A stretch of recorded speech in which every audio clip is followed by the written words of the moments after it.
Hey everyone, welcome to another vlog, and specifically back on the topic of COPPA. This time though, I'm going to be putting forward a few ideas for how we could fix a variety of issues with the platform, including COPPA and a bunch of parental control and kids seeing inappropriate content type issues.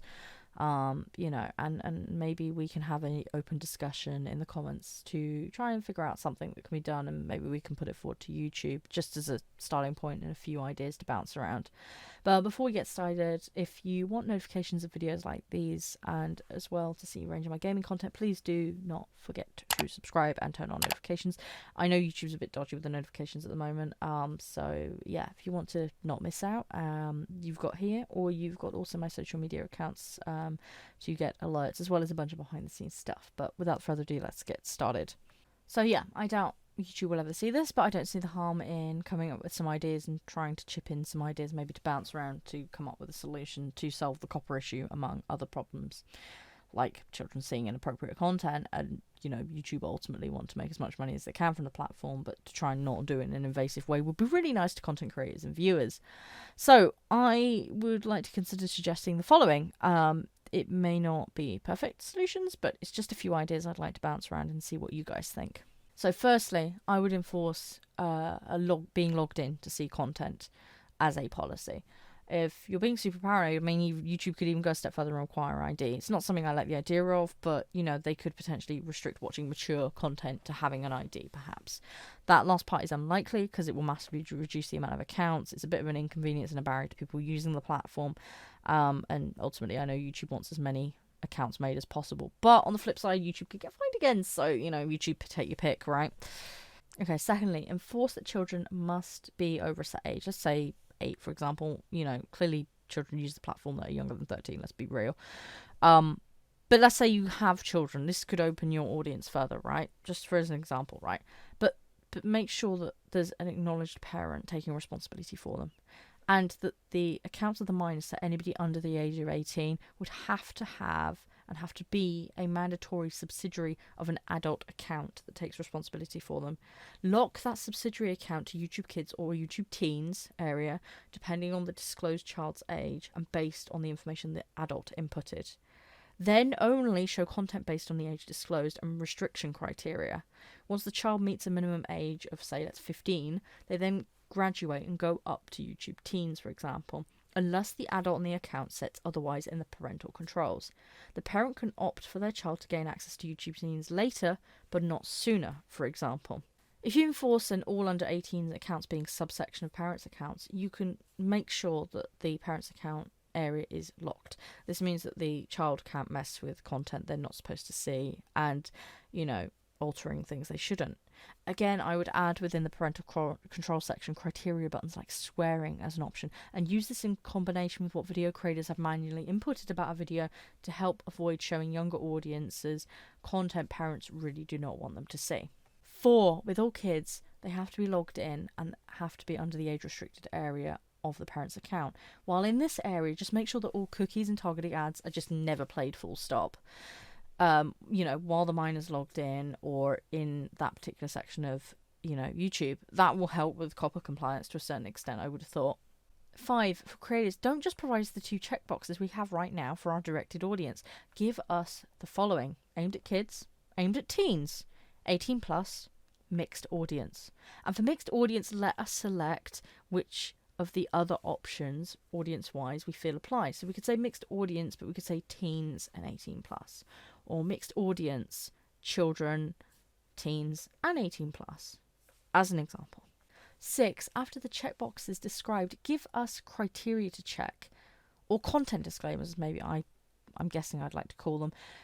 These would describe if any of the following feature in videos, such as swearing, adult themes like drugs, politics, guns, age-restricted products like pharmaceuticals, alcohol, smoking, computer games, films, fireworks, knives, etc., controversial topics like politics and religion, subjects aimed at adults like finance, investment, legal, property, etc.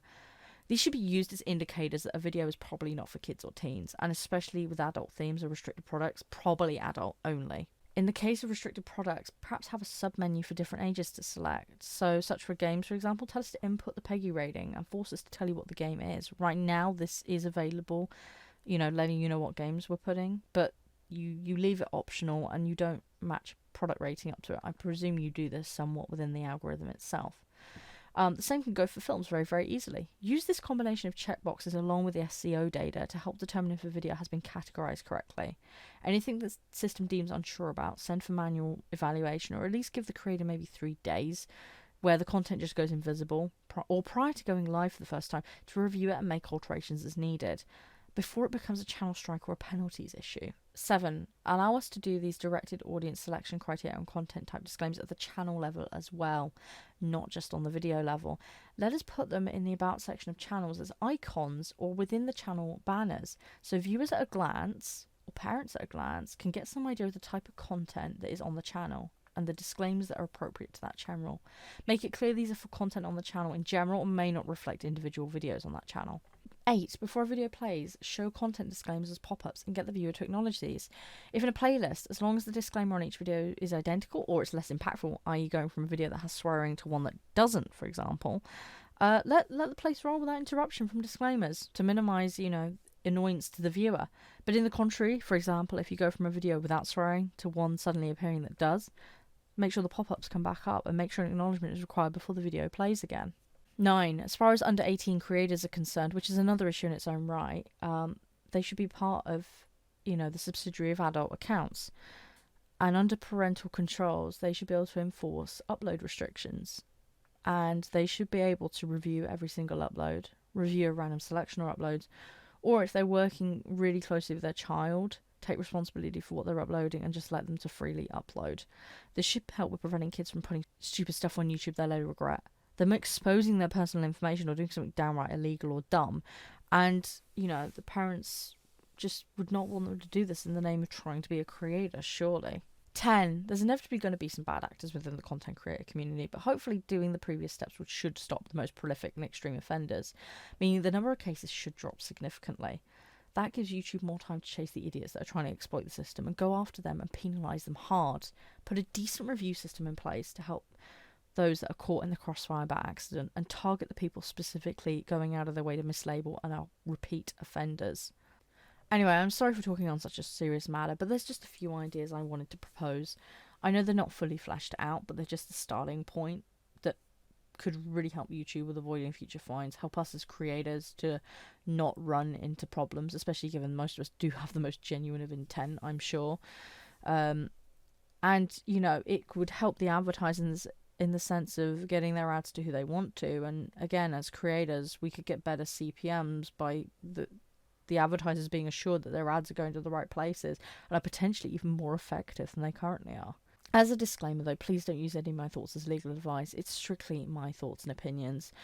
Please seek your own legal counsel and advice and do your own research as far as COPPA's concerned. As I said, these are just a few little ideas to get the ball rolling and get some discussion sparked. If you have enjoyed today's video and found it informative, please do consider liking it and joining me down in that comment section. Likewise, share it with your friends. Again, I really, really want to have a nice open discussion about this. I want to get ready, and likewise, I know a whole bunch of other creators do as well. If you're not already a member of the community, please do consider subscribing and hitting notifications. It doesn't cost you anything, and it will make sure that you never miss out on a video from me. Anyway, I'll see you in 2020 for more derping. Have a wonderful day. Thanks very much. Bye.